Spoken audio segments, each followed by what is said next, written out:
Assalamualaikum warahmatullahi wabarakatuh. Pada video kali ini kita akan membahas ruang lingkup grafika dan penerbitan. Media cetak diklasifikasikan sebagai jenis media yang populer. Sampai sekarang, semakin banyak grafis dan penerbitan koran yang terus bermunculan, sampai pengetatan kompetisi untuk menarik pembaca. Grafika dan penerbitan. Grafika. Di kalangan umum, kata grafika disebut juga dengan kata cetak, yaitu suatu proses memperbanyak gambar atau tulisan dengan menggunakan alat cetak. Orang-orang yang berkecimpung di dunia grafika, percetakan, dan media mengenal istilah layouter. Seiring dengan kemajuan teknologi, istilah layouter digantikan dengan istilah desain grafis. Adapun tugas dari bagian grafika percetakan yaitu pertama, memahami dan melaksanakan sistem manajemen. Yang kedua, memahami dan melaksanakan instruksi kerja dan checklist produksi. Yang ketiga, mencatat laporan hasil kerja produksi.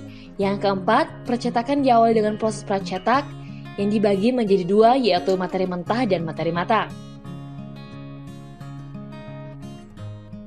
Penerbitan. Penerbitan yaitu suatu proses atau kegiatan memproduksi karya cetak yang dapat dipasarkan dan dimiliki oleh yang berminat. Dalam menerbitkan suatu bahan pustaka harus memperhatikan kode etik penerbit.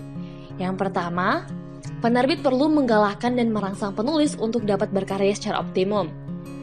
Yang kedua, menggariskan ruang lingkup sumbangsi yang diyakini dibutuhkan masyarakat. Yang ketiga, penerbit berkepentingan menghormati kepercayaan yang dilimpahkan penulis kepadanya. Yang keempat, penerbit berkewajiban mengolah naskah yang diserahkan penulis secepatnya dan efektifnya.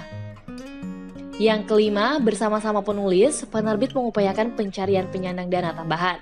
Yang keenam, dengan dibantu penulis, penerbit akan mempromosikan hasil terbitan seluas-luasnya. Yang ketujuh, penerbit wajib menyediakan imbalan. Yang kedelapan, penerbit harus melaksanakan pengolahan dari segi ekonomi terbitan.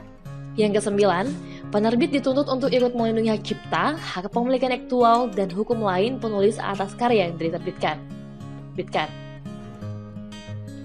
Penerbitan pada prinsipnya merupakan perpaduan dari dua bidang kegiatan. Yang pertama yaitu divisi editorial yang di dalamnya berisi kegiatan rapat redaksi. Masing-masing perusahaan media terlebih dahulu melakukan rapat redaksi untuk membahas topik yang akan disajikan dalam edisi selanjutnya.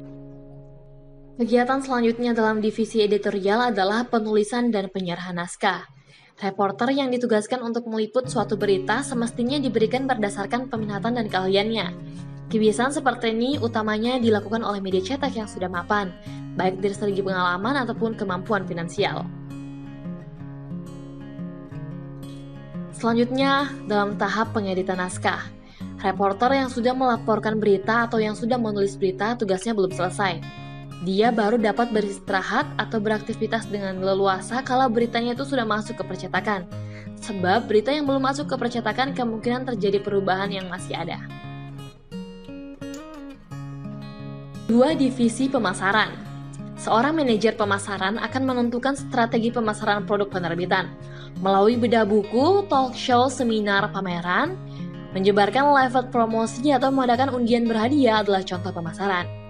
Berbagai kondisi pasar dan tren tema yang digemari atau sedang marak menjadi acuan dalam membuat strategi marketing. Grafika dan penerbitan adalah dua hal yang saling terkait dan tidak dapat dipisahkan. Pengelolaan grafika dan penerbitan. Alur proses cetak offset, teknik cetak offset memiliki beberapa tahapan sebelum produk jadi. Tahapan-tahapan itu antara lain, pertama prepress. Prepress atau pracetak adalah proses sebelum naik cetak. Dalam proses ini dilakukan proses desain, pembentukan make-up, proofing, layout, separasi warna, pembuatan raster, pembuatan film, montage, penyenaran plate, developing plate, dan pembuatan keranjang pisau. Yang kedua, press. Setelah plate cetak siap, maka proses selanjutnya adalah proses cetak dari desain yang telah dibuat.